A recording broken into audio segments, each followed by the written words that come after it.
Astro life আসামলৈ আপোনাক স্বাগতম। আপুনি চাই আছে দৰ্শন। ভাৰতবৰ্ষৰ উত্তৰ পূবত অৱস্থিত অসম। অসমৰ প্ৰাণবিন্দু গুৱাহাটী।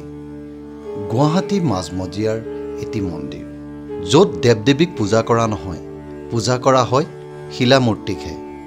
এই মন্দিৰটো অৱস্থিত চিত্ৰাচল পাহাৰত। ইয়াক নৱগ্ৰহ পাহাৰ বুলিও কোৱা হয়। ইয়াত সূৰ্যকে ধৰি 9টা শিলামূৰ্তিৰ চিহ্ন আছে।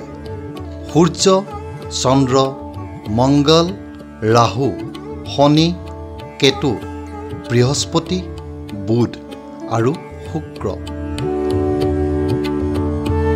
এই মন্দিৰলৈ বহু ভক্তৰ আগমন ঘটে আৰু তেওঁলোকৰ মনৰ প্ৰাপ্তি লাভ কৰে।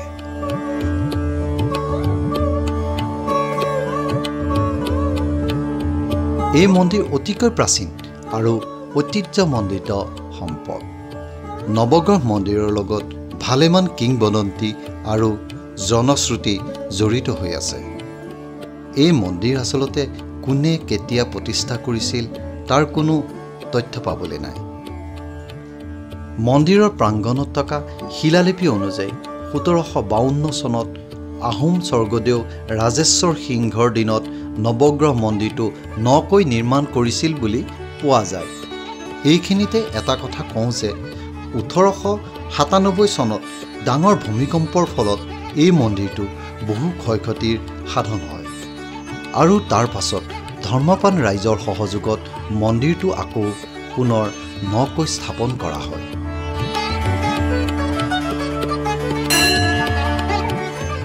এই মন্দিৰত দৈনিক 9টা গ্ৰহৰ পূজা পাতল কৰা হয়।